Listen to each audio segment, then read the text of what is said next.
This beautiful Filipina was heartbroken, so she went to buy a drink. But the store owner's unexpected words instantly made her smile. Wait until you hear what she says at the end. Kuya, Ano yan, tay? pakuha nga ako ng isang gin. Bakit? May nalaman ako eh. Ano nalaman mo?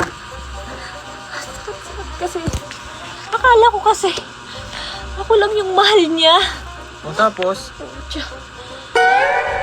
Meron pa palang iba. Ang kawawa ka naman, ate.